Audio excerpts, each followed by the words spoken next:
The crack of my daughter's hand across my face echoed through the cathedral like a gunshot. 300 guests gasped in unison as I stumbled backward, my cheek burning with the force of her slap. By the time security reached us, Emma was already screaming that I had ruined her perfect day forever. If you're watching this, subscribe and let me know where you're watching from. Now, let me tell you how a $30 million wedding gift turned into the most humiliating moment of my 67 years on this planet. Though honestly, looking back now, it was also the moment everything finally started making sense. My name is Sarah Mitchell, and until 6 months ago, I thought I knew exactly who my daughter was. 23 years of raising her from a broken 5-year-old into what I believed was a successful, loving adult. 23 years of bedtime stories, school plays, graduation ceremonies, and heart-to-heart conversations about life, love, and following your dreams. I should have known something was wrong when Emma refused to discuss the wedding budget. "Don't worry about money, Mom," she'd said, waving her hand dismissively during one of our planning sessions. "Derek's family is handling everything." Derek Blackwood, her fiancé of 8 months, came from old Virginia money. His father, James, owned a chain of luxury hotels across the East Coast, and Emma had made sure I knew it from day one. But I wanted to contribute something meaningful. Mitchell Industries, the tech company I'd built from nothing over the past 30 years, was finally ready for its next generation. The patents alone were worth over $40 million, and I'd always planned to bring Emma into the business eventually. The wedding seemed like the perfect opportunity. I arranged to meet her at our usual coffee shop downtown, the little place where we'd celebrated her college acceptance, her first job, and her engagement. I brought the legal documents with me, neatly organized in a leather portfolio that had seen me through countless business meetings. "Emma, sweetheart," I said, sliding the folder across the marble table between us. "I wanted to give you something special for your wedding, something that would set you up for life." She opened it with mild curiosity, her perfectly manicured nails tapping against the leather as she scanned the papers.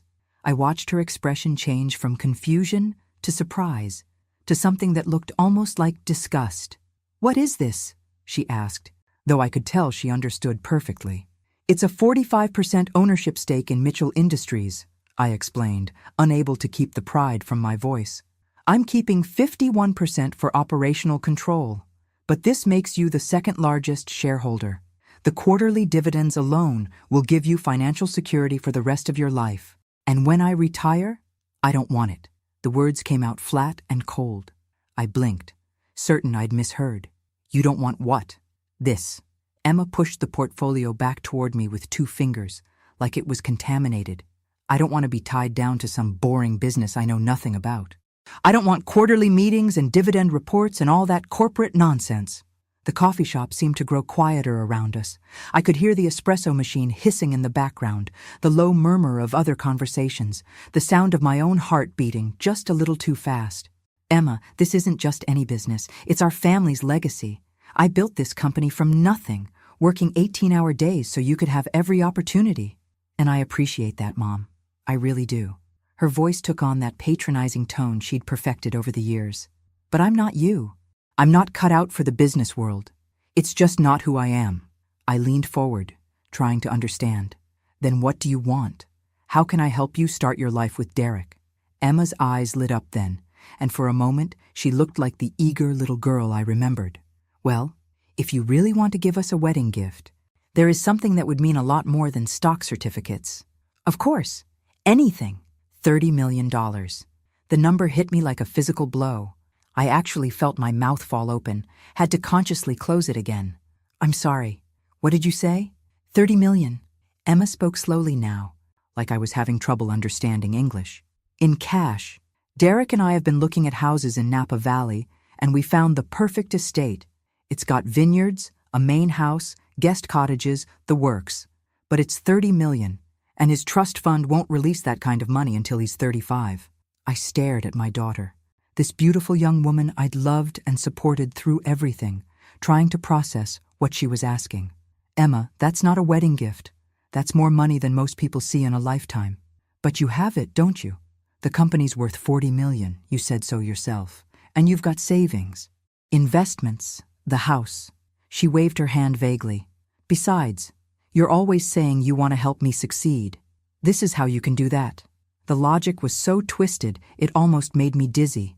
She didn't want the steady, long-term wealth of company ownership, but she wanted me to liquidate everything I'd worked for to buy her a fancy house. "Emma, even if I sold the company tomorrow, which I have no intention of doing, 30 million is 3/4 of everything I own." "So?" Her voice had gotten harder now, more demanding. "It's not like you need it. You're almost 70, Mom. How much more money could you possibly spend?" There it was. The casual dismissal of my remaining years, the assumption that my life was essentially over and therefore my resources were up for grabs. I'd heard this attitude from other elderly people, stories of adult children circling like vultures, but I'd never imagined it would come from Emma. I took a slow sip of my coffee, buying myself time to think. The bitter taste seemed appropriate somehow. "Emma, I love you more than life itself, but I can't give you $30 million in cash. It would mean dismantling everything I've built, and frankly, it's not a reasonable request." Her face went through a series of expressions: surprise, disappointment, and then something that looked almost like rage. "So that's it? You won't help your own daughter because you care more about your precious company than my happiness? I'm offering you nearly half of a $40 million company. How is that not helping you? Because I told you, I don't want to deal with business stuff. I want to live my life, travel with Derek, maybe start a family. I can't do that if I'm stuck in board meetings and dealing with shareholders and all that stress." I almost laughed. Almost. The idea that owning stock in a profitable company was somehow more stressful than managing a $30 million estate and vineyard was so absurd it took my breath away. But I could see Emma was serious, deadly serious. "What does Derek think about all this?" I asked, genuinely curious. Emma's expression shifted slightly, became more guarded. "Derek agrees with me. He thinks it would be better to start fresh, without being tied down to your company. He's got his own business ideas." Something cold settled in my stomach. "What kind of business ideas?" "Import-export stuff. He's got connections in Europe through his family, but he needs capital to get started." Emma leaned forward, her voice taking on that wheedling tone again. "Look, Mom, I know this is a big ask, but think about it. You'd be setting us up for life. Isn't that what every parent wants? To know their child is secure?" The manipulation was so blatant it was almost impressive. Almost. "Emma, the stock I'm offering you would generate approximately $2 million a year in dividends alone. If that's not security, I don't know what is. But I'd still be dependent on the company doing well, on you making good decisions, on the market not crashing." Emma's voice was getting higher, more desperate. "With the estate, we'd own something real, something tangible, something that's ours, not connected to your business." I studied my daughter's face, looking for the little girl I'd adopted 23 years ago. The scared 5-year-old who'd clung to me in the social worker's office, who'd cried herself to sleep for months until she finally believed I wasn't going to send her away. That child had needed security, stability, unconditional love. This woman sitting across from me wanted something entirely different. She wanted independence from me, my values, my life's work, while simultaneously demanding that I fund that independence to the tune of $30 million. "I need some time to think about this," I said finally. Emma's smile was radiant, victorious. "Of course. Take all the time you need. The wedding's still 2 weeks away." As I walked to my car, I couldn't shake the feeling that something fundamental had just shifted in my relationship with my daughter, and not for the better. The 2 weeks that followed were among the most miserable of my life. Emma called daily, sometimes twice, always asking if I'd made my decision yet about the money. She never asked how I was doing, never inquired about my work or my health or anything else in my life. Every conversation revolved around the $30 million she was convinced I owed her. I tried talking to my attorney, Marcus Webb, who'd handled my business affairs for 15 years. His advice was characteristically blunt. "Sarah, if you give her that kind of money, you'll be broke within 5 years, and she'll be back asking for more." I tried talking to my sister Helen, who lived in Oregon and had always been Emma's favorite aunt. Helen was horrified. "That's not your daughter talking," she said. "That sounds like someone who's been coached on what to say." By someone, we both meant Derek. I'd only met Derek Blackwood 3 times before the wedding. He was handsome in that generic country club way, Tall, blonde, well-dressed, with the kind of smooth manners that come from expensive private schools and even more expensive dental work. Emma was clearly smitten with him. But something about the way he looked at me had always made me uncomfortable, like he was sizing me up, calculating my net worth. The wedding was set for Saturday afternoon at St. Bartholomew's Cathedral, followed by a reception at the Fairmont Hotel. Emma had wanted everything perfect, everything expensive. She'd spent months obsessing over flowers, photographers, musicians, menu choices. The guest list had grown from 50 to 300, most of whom were Derek's family and friends. I knew maybe 30 people in attendance. Friday night, there was a rehearsal dinner at Derek's parents' country club. James Blackwood, Derek's father, was everything I'd expected. Silver-haired, commanding, with the kind of presence that comes from never doubting your own importance. His wife Victoria was beautiful in that high-maintenance way that requires professional help to maintain past age 40. During dinner, James made a toast that made my skin crawl. "To Emma," he said, raising his champagne glass, "who's brought such joy to our Derek's life, and to Sarah, who raised such a lovely daughter and is being so generous with her wedding gift." The way he emphasized generous made it clear that Emma had shared the details of our conversation. I managed a smile and a nod, but inside I was seething. The assumption that I'd already agreed to hand over $30 million was breathtaking in its arrogance. After dinner, Derek pulled me aside for what he called a private conversation. We walked out to the club's terrace, overlooking the golf course, and he launched into what was clearly a prepared speech. "Sarah, I want you to know how much Emma and I appreciate what you're doing for us. The Napa estate means so much to her. To us. It's where we want to start our family, build our life together." "Derek," I interrupted, "I haven't actually agreed to anything yet." His smile faltered for just a moment. "Oh," Emma seemed to think it was all settled. "It's not." We stood there in awkward silence for a moment, the evening breeze carrying the scent of jasmine from the club's gardens. Derek's charm felt forced now, like a mask that didn't quite fit properly. "Well," he said finally, "I'm sure you'll make the right decision. Emma's happiness means everything to me, and I know it means everything to you, too." There was something in his tone that made me look at him more closely, something that felt almost like a threat wrapped in velvet politeness. "Of course Emma's happiness is important to me. That's why I'm offering her something that will provide long-term security and growth potential." "The stock thing." Derek waved his hand dismissively. "Look, Sarah, I appreciate the gesture, I really do. But Emma and I have our own vision for our future. We don't want to be tied down to someone else's company, someone else's decisions." "Someone else's company." The casual way he dismissed 3 decades of my life's work was stunning. "Derek, it's not just any company. It's highly profitable, it's growing, and it would make Emma financially independent for life." "Financially dependent, you mean?" His voice had gotten colder. "Dependent on quarterly reports and board meetings and all the drama that comes with family businesses. Emma deserves better than that." I felt something shift inside me, a kind of clarity I hadn't experienced in weeks. What Emma deserves is a husband who supports her relationship with her mother, not one who tries to drive a wedge between us. Derek's mask slipped completely then. His smile vanished, replaced by an expression of pure calculation. "Sarah, let's be honest here. Emma is 28 years old. She's an adult who can make her own decisions about what she wants from life. And what she wants is independence from your controlling behavior." "Controlling behavior?" I couldn't keep the incredulity out of my voice. "The way you've kept her tied to you emotionally and financially her whole life. The guilt trips about sacrifice and gratitude. The constant reminders of how much you've done for her." Derek stepped closer, his voice dropping to barely above a whisper. "Emma's told me everything, Sarah. About how you use your generosity to manipulate her, how you make her feel guilty for wanting her own life." The accusation hit me like a physical blow. In 23 years of raising Emma, I'd never used my love as a weapon, never made her feel guilty for growing up and becoming independent. The fact that Derek could twist my devotion into something manipulative was almost incomprehensible.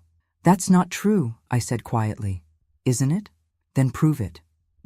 Give her what she's asking for and let her live her own life without strings attached." I stared at this man who was about to become my son-in-law. This stranger who thought he could rewrite the history of my relationship with my daughter. Derek, I think you should know something about Emma. Something about her background that she might not have shared with you. His eyes narrowed. What kind of something? Emma was adopted. She came to me when she was 5 years old after being removed from an abusive home. She'd been through things no child should ever experience. I watched Derek's face carefully as I spoke. It took years of therapy, patience, and unconditional love to help her heal from that trauma. The idea that I would ever manipulate or control her is not just false. It's cruel. Derek's expression didn't change. That's ancient history, Sarah. Emma's an adult now. She doesn't need to be defined by her childhood anymore. You're right. She doesn't. But she also doesn't need to be isolated from the people who love her. No one's isolating her. We're just asking for the financial freedom to build our own life together. Saturday morning arrived gray and drizzly, which seemed appropriate somehow. I woke up with a headache and a sense of impending doom that I couldn't shake. The ceremony was supposed to start at 2 o'clock. I arrived at the cathedral at 1:30, wearing the navy blue dress Emma had approved months earlier. The building was already nearly full, Derek's extended family and friends filling most of the pews. I took my seat in the front row on the bride's side and waited. Emma looked stunning in her wedding gown, a confection of silk and lace that had cost more than my first car. As she walked down the aisle on the arm of my brother Tom, who was giving her away in lieu of her late father, she looked radiant, happy, completely in love. The ceremony was beautiful, traditional, everything a wedding should be. I found myself tearing up as they exchanged vows, despite everything that had happened over the past 2 weeks. This was still my daughter, the little girl I'd raised and loved, promising to spend her life with the man she'd chosen. It was during the reception that everything fell apart. The cocktail hour went smoothly enough. I mingled with guests, accepted congratulations, made small talk with Derek's relatives. Emma and Derek were glowing, posing for photographs, accepting well wishes from their friends. Dinner was served at 7. The ballroom at the Fairmont was elegantly decorated with white roses and crystal, the tables set with the finest china and silver. I was seated at the head table between Emma's college roommate and one of Derek's groomsmen. It was during the toasts that Emma chose to make her move. After the best man's speech and the maid of honor's heartfelt tribute to their friendship, Emma stood up. She looked beautiful in the soft lighting, her wedding gown catching the light from the chandeliers overhead. "I want to thank everyone for being here tonight," she began, her voice carrying clearly through the ballroom. "Derek and I are so grateful for all the love and support you've shown us." She went on for a few minutes about gratitude and new beginnings and the importance of family. Standard wedding speech material. But then her tone shifted, became more pointed. "I especially want to thank my mother, Sarah Mitchell, who raised me from the time I was 5 years old." Polite applause rippled through the room. "My mother taught me so many things about life, about perseverance, about building something from nothing." I smiled and nodded, wondering where this was going. "She also taught me about generosity, about putting family first, about making sacrifices for the people you love." Emma's voice was getting stronger, more confident. "Which is why I'm so excited to announce that my mother has given Derek and me the most incredible wedding gift, the down payment for our new home in Napa Valley." The applause was thunderous. 300 people clapping and cheering for my generosity, for my love, for my sacrifice. Except I hadn't made any sacrifice. I hadn't agreed to give them anything beyond the stock options Emma had rejected. I sat frozen in my chair as Emma continued talking, describing the estate they'd be purchasing, thanking me again for making their dreams possible. Derek was beaming beside her, playing the grateful son-in-law to perfection. When Emma finally sat down, still glowing from the applause, I leaned over and whispered in her ear, "Emma, what are you doing? I never agreed to give you the money." She turned to me with a smile that looked sweet from a distance but was ice-cold up close. "You will, Mom, because now you have to." That's when I realized I'd been played. Expertly, completely played. Emma had just announced to 300 people that I'd given her $30 million, knowing that the social pressure would make it almost impossible for me to back out publicly. She'd trapped me with my own reputation, my own desire to avoid humiliating her on her wedding day. But she'd underestimated one thing about the woman who'd raised her. I'd built a $40 million company from nothing. I hadn't gotten where I was by letting people manipulate me, even if that person was my own daughter. I stood up, my legs shaking slightly, but my voice steady and clear. Emma, sweetheart, I think there's been a misunderstanding. The ballroom fell silent as I stood there. 300 faces turned toward me in expectation. Emma's smile faltered slightly, but she kept it frozen in place, probably thinking I was going to play along with her little charade. I never agreed to give Emma and Derek $30 million, I said, my voice carrying clearly through the sound system. What I offered my daughter was a 45% stake in Mitchell Industries, which she rejected because she didn't want to be bothered with business responsibilities. You could have heard a pin drop. The silence was so complete I could hear the ice clinking in someone's water glass 3 tables away. Emma's face had gone from radiant to horrified in the span of 2 seconds. "Mom," she hissed, still trying to keep her voice low enough that the microphones wouldn't pick it up. "What are you doing?" "I'm correcting the record," I said, still speaking into the microphone. "I love my daughter dearly, but I won't be manipulated into bankrupting myself to fund a lifestyle I can't afford to support." Derek stood up then, his face flushed with anger and embarrassment.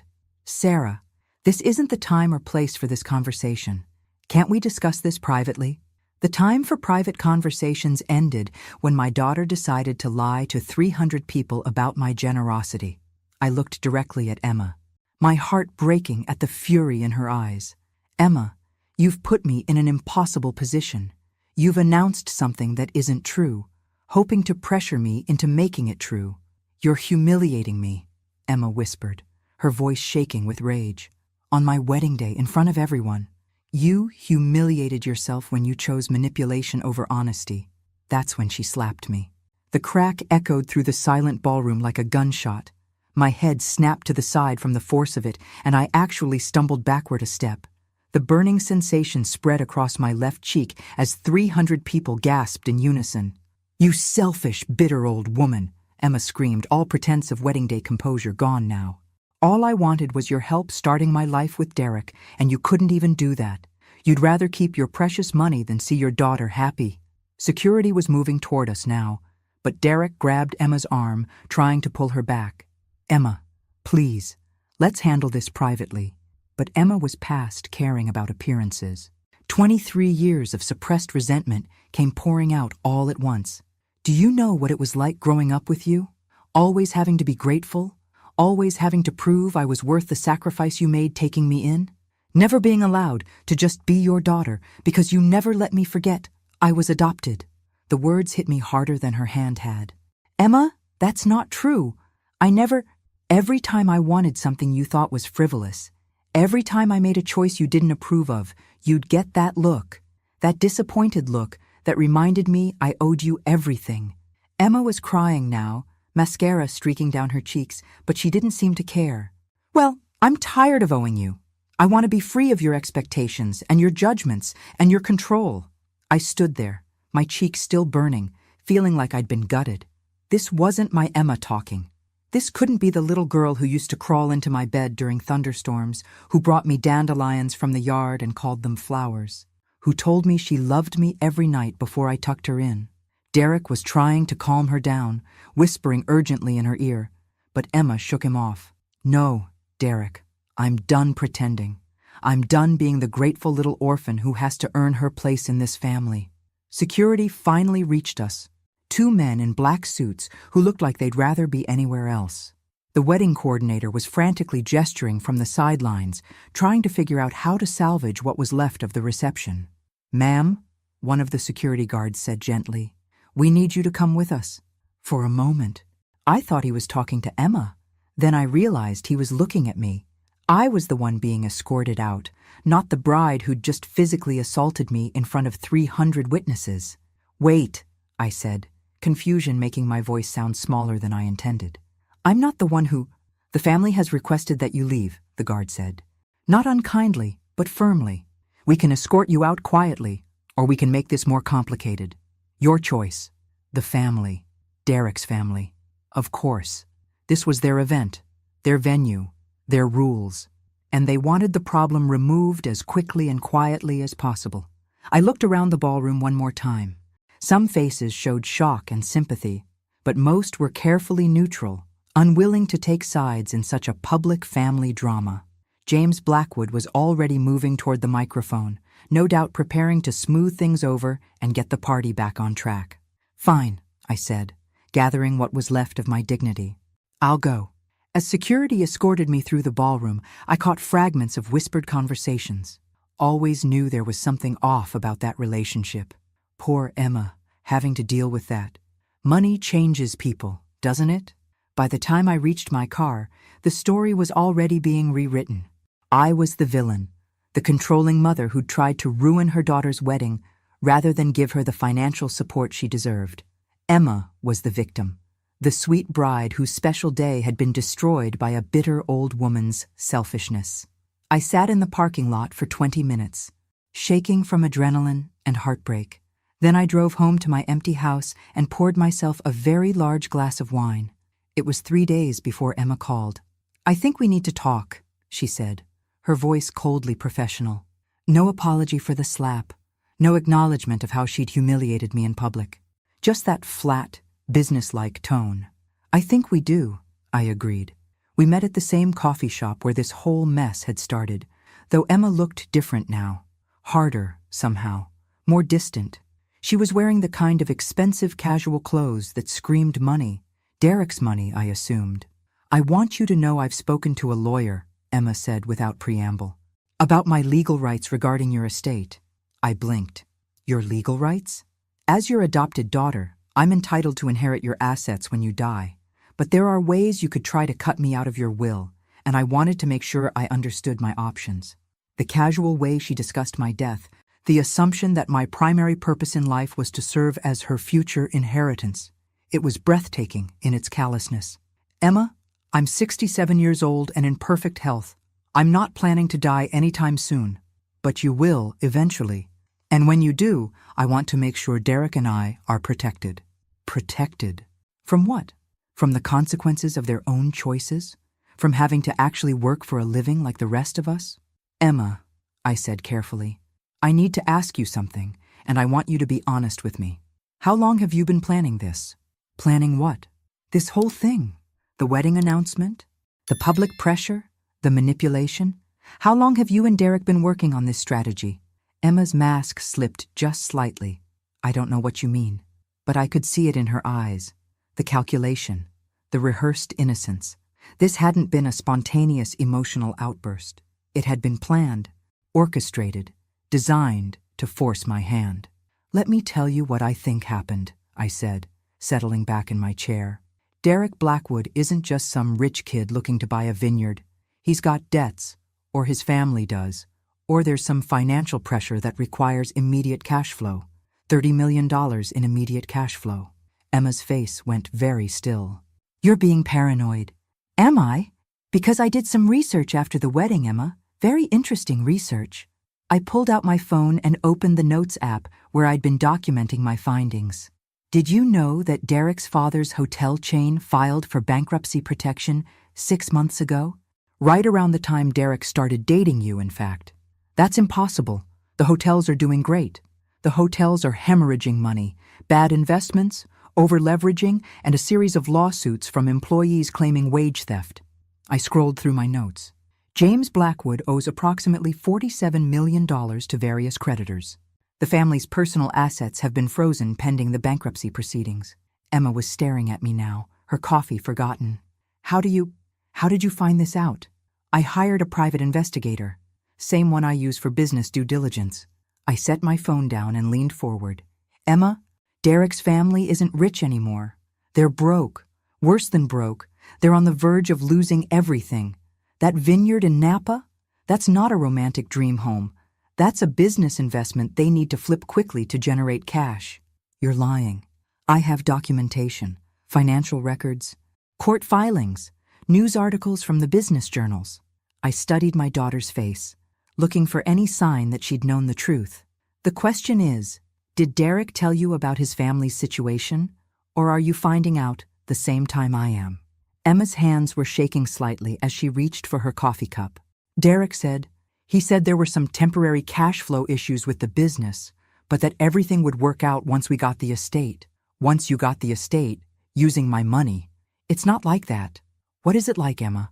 Because from where I'm sitting, it looks like you fell in love with a con man who saw you as a pathway to $30 million in liquid assets. Emma stood up abruptly, her chair scraping against the floor. You're wrong. Derek loves me. He couldn't, but I could see the doubt creeping into her eyes. The little inconsistencies that had probably been nagging at her subconsciously were suddenly making sense in a new and terrible way. Emma, sit down. Please, we need to talk about this. She sat, but reluctantly, perching on the edge of her chair like she might flee at any moment. How much do you really know about Derek's background? I asked gently. His education, his work history, his previous relationships? I know enough. But her voice lacked conviction. Do you know where he went to college? Emma hesitated. European schools mostly. His family sent him abroad for a more worldly education. Do you know the names of these schools? Another hesitation. Not specifically, but do you know what he did for work before he met you? Family business stuff. Managing properties, handling investments. For a company that was already bankrupt? Emma's face crumpled then, the full weight of what I was telling her finally sinking in. Oh God, Sarah, what have I done? It was the first time she'd called me by my first name instead of Mom in over a year. I reached across the table and took Emma's hands, just like I used to when she was little and had nightmares. Tell me about the wedding planning, sweetheart. Who made most of the decisions about the venue, the cost, the guest list? Derek did mostly. He said he wanted everything perfect for me, that I deserved the best. Emma's voice was barely a whisper. But the bills, they kept getting bigger and bigger. Every time I asked about staying within budget, he said not to worry about money, because he was planning to use my money to pay for it. Emma nodded miserably. The honeymoon too. Honeymoon. We're supposed to leave for a month in Europe next week. First-class flights, 5-star hotels, private tours. I thought his family was paying for it. They probably promised they would, not knowing they'd be bankrupt by the time the bills came due. We sat in silence for a few minutes, both processing the magnitude of what we were dealing with. Emma had been played expertly by someone who'd seen her vulnerabilities and exploited them without mercy. The motherless little girl who'd always craved security and acceptance had been perfect prey for a charming predator who promised her everything she'd ever wanted. Sarah, Emma said finally, I need to ask you something.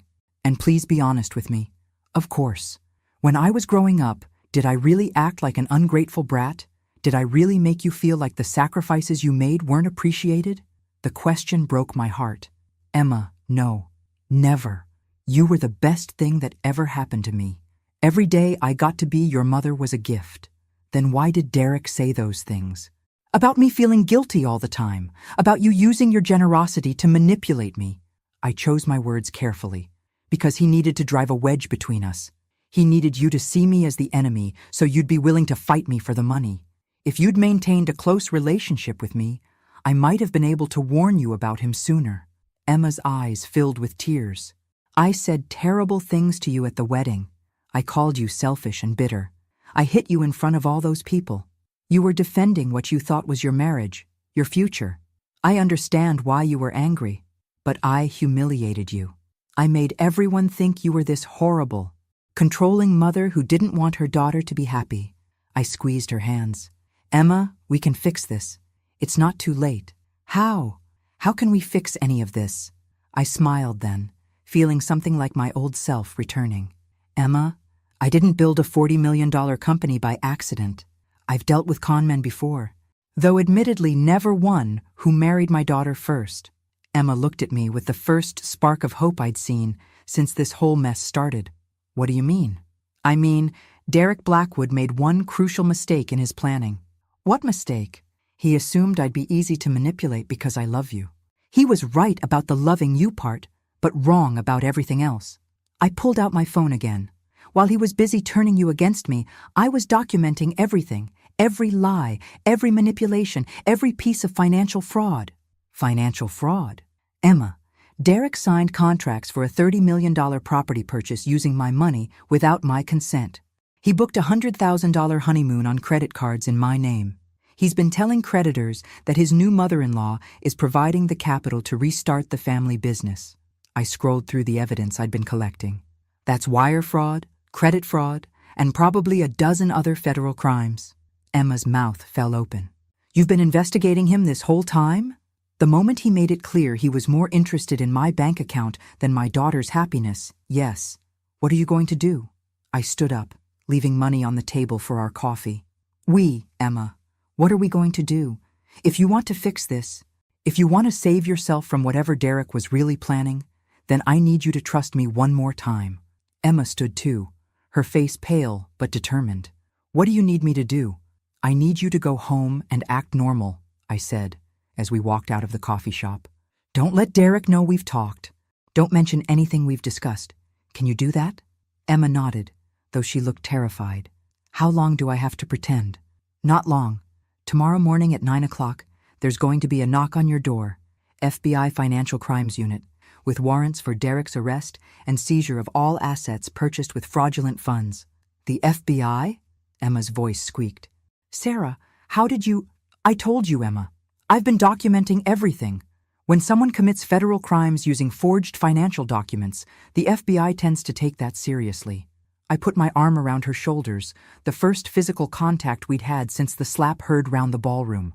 But here's what's going to happen. You're going to cooperate fully with their investigation. You're going to provide testimony about Derek's deception. And you're going to file for annulment based on fraud within the marriage. An annulment? Derek married you under false pretenses, using a false identity and false financial information. That makes the marriage legally void. We reached our cars, parked side by side in the lot. Emma, I need you to understand something. This is going to get ugly. Derek's going to blame you, probably claim you were part of the scheme. His family is going to try to destroy your reputation to save themselves. Emma's face went white. What if they succeed? They won't. Because you're going to have the best legal team money can buy, and more importantly, you're going to have the truth on your side. I handed her a business card. This is Marcus Webb, my attorney. He's expecting your call tonight. He'll handle everything. What about you? What's going to happen to your reputation after all this comes out? I laughed. Actually laughed, for the first time in weeks. Emma, I'm 67 years old. I've built a successful company, raised a wonderful daughter, and survived more challenges than I care to count. My reputation can handle the truth. Emma was crying now, but they were different tears than before. Relief, maybe, or just the overwhelming emotion of realizing how close she'd come to destroying her life. I'm sorry, she whispered. I'm so sorry for everything I said, everything I did. I don't know how you can ever forgive me. Emma, you were manipulated by an expert. You responded the way any young woman in love would respond when someone she trusted told her that her mother was the problem. I pulled her into a hug, my daughter, my little girl who'd grown up but still needed her mom sometimes. Besides, you got one thing right at the wedding. What? You said you wanted to be free of my expectations and judgments. Well, here's your chance. After this is over, after Derek is in federal prison and you've rebuilt your life, you get to decide what kind of relationship we have going forward. No guilt, no obligation, no strings attached. Emma pulled back to look at me. What if I want the same relationship we always had? What if I want to be your daughter again? Then you'll always be my daughter. That never changed, not even when you slapped me in front of 300 people. 6 months later, Emma and I were having coffee again at our usual place. Derek was serving 18 months in federal prison for wire fraud and identity theft. The Blackwood family had lost everything in bankruptcy proceedings. The vineyard had been sold at auction to pay creditors. Emma was working part-time at a nonprofit while taking business classes at night. She'd decided she wanted to understand Mitchell Industries after all, wanted to be worthy of the legacy I'd offered her. I have something for you, I said, sliding a folder across the table. Emma opened it cautiously, probably having developed a healthy wariness of legal documents. Her eyes widened as she read. 51%? She asked. I'm ready to retire, I said simply. You're ready to take over. Besides, you've earned it. How have I earned it? I nearly destroyed everything we had. You survived Derek Blackwood. You came back from the worst mistake of your life stronger and wiser. You chose truth over comfortable lies. I reached across and squeezed her hand. Most importantly, you chose us. You chose family. Emma was crying again, but these were happy tears. I love you, Mom. I love you too, sweetheart. Always have, always will. As we left the coffee shop that day, I thought about how much can change in 6 months, how quickly trust can be broken and how slowly it can be rebuilt, how love, real love, survives even the worst betrayals. Emma had learned that independence doesn't come from cutting yourself off from the people who love you. It comes from making your own choices, taking responsibility for your mistakes, and building something meaningful with your life. And I'd learned that sometimes the best gift you can give someone is the chance to fail spectacularly and find their way back home. The wedding slap had been heard around the world, or at least around social media, for about a week. But the reconciliation that followed was quieter, deeper, and infinitely more valuable. Sometimes the most painful moments of our lives turn out to be the most necessary ones. Thanks for listening. Don't forget to subscribe and feel free to share your story in the comments. Your voice matters.